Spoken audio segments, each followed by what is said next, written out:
Welcome to Golf Talk with Tiff. Yes, that's me, Tiff, the lady golf teacher.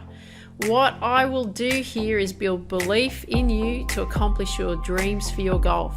I'll be your mentor and give you the skills, strategies, and guidance to make it happen. Teed high, let it fly. Now let's get into today's episode. Hey there, Tiff the lady golf teacher here, and welcome to today's Golf Talk with Tiff. Lovely to have you here. Look forward to sharing with you what we're about to talk about today. It's something very close to my heart, and I feel that it's something that's going to really help you be the golfer who you want to be. So this is what I want you to be very, very aware of. Be careful of the thoughts you have and the words in which you use to describe yourself, because the universe is listening and it will give you what you want. Now this applies to life, which we could go down a huge path of discussion about life and so on, and the words and thoughts in which we use, but I'm not going to go through that today. But I'm going to look at how this applies to you and your golf. And if you think about how you think about your golf, will really be part of how you think about yourself as a person, as a human being. So if you keep saying these words to yourself, or something very similar to this to yourself, is I am a beginner golfer, I am a C grade golfer, I am a B grade golfer, I am an A grade golfer, I am not consistent, I am a bad golfer, I am not improving, I am a terrible golfer, I am hopeless at golf, I am desperate to be consistent, I'm always stuffing up that particular shot, I'm always playing that hole really bad, I can't putt, I can't chip, I can't hit my driver, and so on. Whether you're saying I am in the negative or I can't do something specific, then what's actually happening here is that you're reaffirming of what you can't do. Like, you're constantly telling yourself that you can't do that. And if you really think about it, what other phrases do you use in everyday life? Do you use words very similar to that of reaffirming that what you are not? And in golf, through conversations that I have with many clients, or just in golfers in general, they always tell me what they can't do. And obviously they come to me to fix what they can't do. And I show them how to do what they need to do and solve their problems. And that's the physical skill on what we work on. But they will come back in a week or a month or even a year saying the same thing. I can't do blah, blah, blah, whatever that is. And why is this the case? It's because of what they think. It's because of what their belief is. They still believe they can't do it. So they come back and they say, I tried what you said, but it's not working. And the thing is it does work. It's just that you must keep working on it until you get it. And sometimes it takes longer than you think. So it's the thoughts you put in your mind. It's the willingness to practice until you get it right. And the problem we experience is that we want everything yesterday. We live in a very, rush world. Everybody wants everything yesterday. We want it now. It must happen now, right? It must happen now. This is the thing. It must happen now. It's got to happen now. But because you put so much pressure on it that it must happen now, or I must prove to everyone I can do this, I'm having lessons, I must or I should improve, because you are not seeing it straight away, therefore it doesn't work. And why do you think many people go off and have golf lessons with lots of different coaches all the time? I see this quite often. I have people that come and go to me. I have people that come and go to other coaches, and then they'll come to me and then they'll go off to someone else. Because it's the coach that it's not giving the answer to what they want. They are not very good. That's what people think. Could it be the fact that you're impatient and you want it to work now? That's what I want you to be thinking about. Is it the fact that you're impatient and you want it to work now? I'm not having a go at you in any shape or form, so please don't misunderstand that. But it's that impatience of, we want it now, we've got to have it now, we've got to have it yesterday, it should be working now, I'm putting the effort in, I'm putting the time in, it should be happening right now. But what I see is that you haven't given it the time or space to work on it. Some things take longer than you anticipate. You know, like when you're setting goals and so on, sometimes those goals that you want to accomplish by the end of the year may not happen at the end of the year. They will happen at some point, but they may not happen on your time frame. So I want you to understand that even though things may not be working for you now because of specific skills that you still need to work on, most likely the mental skills, the physical skills usually are a reflection of what's going on mentally. And so if it doesn't happen now, then it just won't happen. And that's how people think of it. So what I want you to do is you need to give it the time, you need to give it the space to work on it. And I will tell you from my own experience that it won't happen when you want it to happen. It will happen when you do a few of these suggested things that I'm going to share with you. So 1, use the right language to focus on your improvement. Don't look at what you can't do, look at what you want to do and how you're going to do it. 2, give yourself the space and time to work on the improvement. The fact that you are playing golf still and haven't given up on you means that you do love golf, or you at least like it, and you are determined and have the determination to improve it. So that's great, right? Fantastic. And this is so wonderful that you want to improve. However, I will say this to you. Golf is a journey. It is not a destination, or golf is a path of discovery. It is not a destination. And why I say that is because when we play, no matter what level of golf we play, we always feel that we could have done better. Even if you shot 41 points in your round, you still felt like you could have done better. We always feel like we've left something out there. We always feel like we've missed a few of those short putts. If only I just got that, I would have been better. We always feel that we could have hit our tee shots better. We could have hit our second shots better, our pitch shots, chip shots, bunker shots. They could always be better.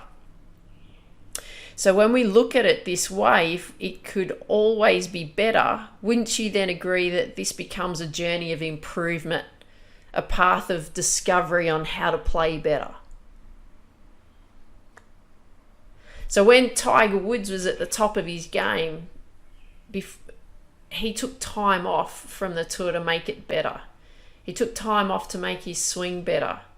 He was already number 1 in the world. He was already so far ahead of the rest of the group. But he could still see that there was room to improve. And that's what happens with all the players on the tour, male and female. They keep working on getting better. And therefore, this is you too. You are still working on becoming a better golfer.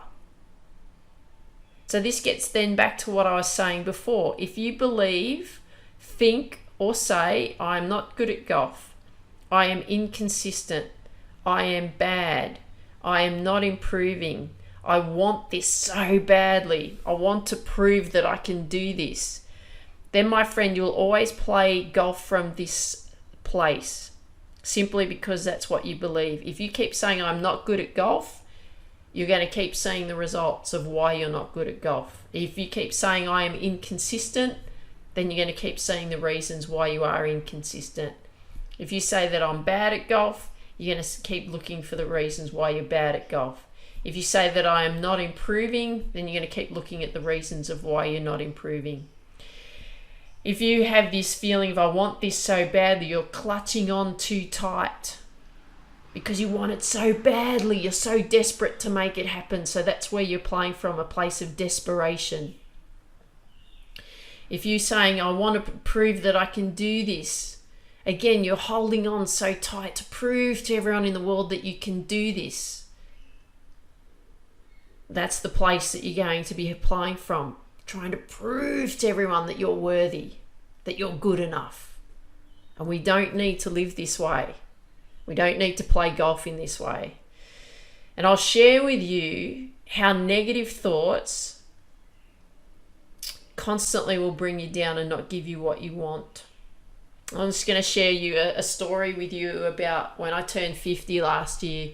And this is not really, it's not golf related, it's life related, but you'll see how this then reflects everything in what you do. I feel that I need to share this with you. Some of you may have heard this story before, some of you may not, but I share this with you on what the thought processes are and how they can actually stop you. So when I turned 50 last year, and if you're older than me, you're going, Tiff, come on, 50, it's no big deal. Because you're like, oh, well, I'm 60 something, I'm 70 something, or I'm 80 something, or even older. Please bear with me with this, because this was a big thing in my life at that time. But leading up to turning 50, I lived with absolute dread. I dreaded turning 50. From the age of 40, I went, oh my God, it's 10 years and I'm going to be turning 50. When I hit 45, oh my God, I'm going to be 50 in 5 years. When I turned 49, oh my God, this is my last year in my 40s. Oh my God, I'm going to turn 50 next year. Right? I lived from a place of dread.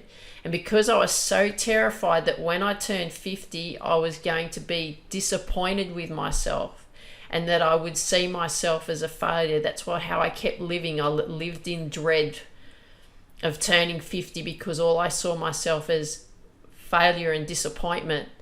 And so when I did turn 50, all I did see myself was failure and disappointment, because that's all I saw myself in my mind. Yet my hubby and others around me would say, oh, come on, Tiff, you're a successful woman. You've got to play tennis overseas. So you had a successful tennis coaching business, successful sports skills business for kids, got a university degree, you did your real estate license, you got to scratch in 3 years after learning to play golf. You taught golf after 5 years of learning it. You have a successful golf teaching business. You've written your first book and many other things, right? But all I saw was disappointment and failure because I was hanging on to the past of not being the tennis player I wanted to be. I hung on to that for 30 years. For 30 years I've hung on to that. So at the age of 20, when I gave up on tennis, I gave up on me, and all I saw myself as was a failure and disappointment. So even though I was able to accomplish other things along the way, I still saw disappointment and failure, because deep down to the core, that was my belief. And even though I went on a personal development journey from the age of 35 to discover what was holding me back, still deep in the core, I saw failure and disappointment. And the reason for that was in my ego-driven mind, that what I believed success was, it was not displayed in my reality, in my mind. So the turning point, we were on holiday last year when we got an opportunity where we were out of lockdown. We had an opportunity to go away last year. And I actually hated the holiday. I love my husband dearly. The two of us went away, but I hated the holiday because I spent the whole time screaming at myself inwardly about being a failure and disappointment. And the only respite I received was going to sleep at night, where I could have some mental peace and quiet. And what I was looking for was a place of calm and a place of inner peace. Being okay with who I am, loving who I am. And there's a saying, the world is a mirror of what you see. And I didn't like the world I was seeing. All I saw was failure and disappointment. That was massive for me. That was a big turning point of spending really my first 50 years of my life seeing failure and disappointment, especially the last 30 years, from that point of not being the tennis player I wanted to become and living in that point of failure and disappointment. I was never good enough, even though I was able to accomplish a lot of things after. Could you imagine if my mindset was different from the age of 20 to 50, and if I didn't have that failure and disappointment in the core? And I'm sharing this with you because if you can relate to this, then you know that where I'm coming from. So what I said before is I was looking for a place of calm and inner peace. I was being okay with who I am, being okay with me, loving who I am. The world is a mirror of what you see. And like I said, I didn't like the world I was seeing. What I wanted was inner peace and calm. So what I went through was I went on a journey of letting go, because I was holding on so tight to things and not letting them go and letting things come about. Because I was holding on so tight to what I was, or what I saw myself as a failure and disappointment. I held on to that for 30 years. And there was a course I was doing last year through going through this process of that inner peace and calm and letting go. And this woman that was expressing in one of the lessons, and she said it was like holding onto a pine cone so tight that you couldn't let it go. And all I could feel was the pine cone sticking deep into my hand. When I was explaining that to my mum said, "Oh my God, I can just see blood dripping from your hand because you're holding on so tight." So it's the journey of letting go. Now, if we bring that back into your golf, because I share this with you because what is that I want for you is I want you to truly think about what will give you what you desire. I want you to be very aware of what the words that you are using. Okay, it's so important. So if you go on this process of how we're going to play better golf and get what you want out of your golf. So I want you to be thinking about this. If you are saying, thinking, or playing golf from a place of frustration, a place of anger, a place of disappointment, a place of failure, and you are always in that space, then you are always going to play golf from that. So if you're thinking, saying, playing golf from a place of frustration, you're always going to be playing from frustration because that's where you're at. If you're playing it from anger, then you're always going to be playing golf from anger because that's where you're at. If you're playing golf from disappointment because you're thinking, saying it, feeling it, then you're always going to be playing from a place of disappointment. You're always going to be disappointed with your golf. So can we change that? You know, there's that saying, a leopard can't change its spots. Yes, it can. Okay, that's the physical. We're looking at the mental. Can we change it? Sure we can. We can change it. But we can change it only if you want to change it. And you have to truly want to change it. Now, I have this really beautiful client. I won't mention her name, but she knows who she is. She listens to all of these podcasts. So hello, you know who you are. She's working on becoming the golfer she wants to be. Right? She is being the golfer that she wants to be. She's working on improving her skills. She's working on improving her mindset. She's working on improving her mental approach to the game. She's building her belief in herself. She's learning to trust the process. She's working on her routines. And because she's doing all this, she's getting the results. She's starting to see the results happen for her. She's also learning a lot about who she is and how she handles situations as she goes. And does it work every single time she walks out onto the course? No, it doesn't. She knows that. She's aware of that. But she keeps working on it as she's in that process of letting go. She's in that process of trusting all these things that she's working on, that it's going to help her become the golfer that she wants to become. Be the golfer that she wants to become. And be the golfer that she's becoming. She's trusting it. And she's become part of that journey. She's part of that golf journey. So you might be thinking, and well done, by the way, she knows who she is. So you might be thinking, okay, Tiff, where do we go from here? Well, my friend, where do we go from here? It's a very good question. We start looking at the thoughts and the language, the words in which we speak when we're playing golf, what we think about golf, and even what we think about even after golf, not even during golf. Because golf, especially when you're passionate about your golf, it sits in your mind constantly. My mum, she's such a sweetie. She dreams about golf. Thinking about her golf swing so much, she used to hit Dad in the face when she was practicing her swing in bed. Wake up in the middle of the night, bang, hit Dad in the face because she's thinking about a golf swing, right? Lives and breathes it. And we do. It's part of our life. When we find something that we really enjoy and that we're passionate about, we live it. Okay, we breathe it. So look at golf as a journey. Look at golf as a path of discovery for you. So if you notice the words that you are saying are, I can't do blah, blah, blah, or I am not blah, blah, blah, whatever that is. I'm not a good golfer. I'm a bad golfer. I can't hit my driver. I can't putt. Well, we have to change that. Then it's time to start rewiring the process, isn't it?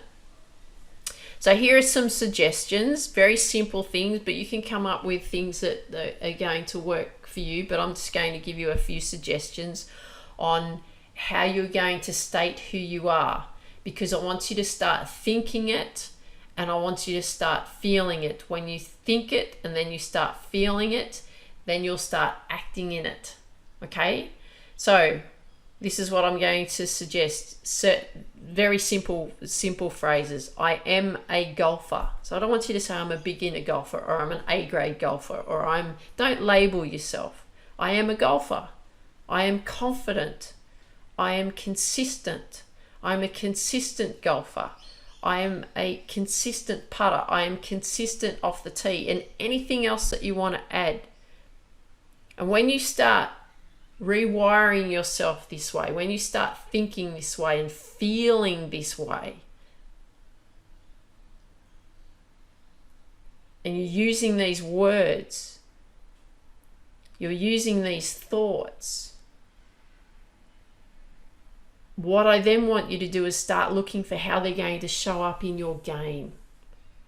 Start looking for those. Stop looking at what you can't do. Start looking at what you can do and start being the golfer you want to be. Start feeling as the golfer you want to be. You may not be there yet. It's okay.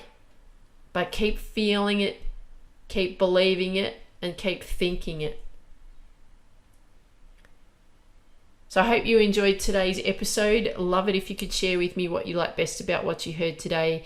And if you've got friends that you know that would benefit from these episodes, please share these with your friends so that we can build the Lady Golf Teacher community as big as we possibly can, and so you can reach your potential. So in saying that, I am. Love you lots. Have an absolutely awesome day, and dream big, believe in you, go after your dreams. Once you've done that, tee it high, let it fly. Have an absolutely awesome day. Take care.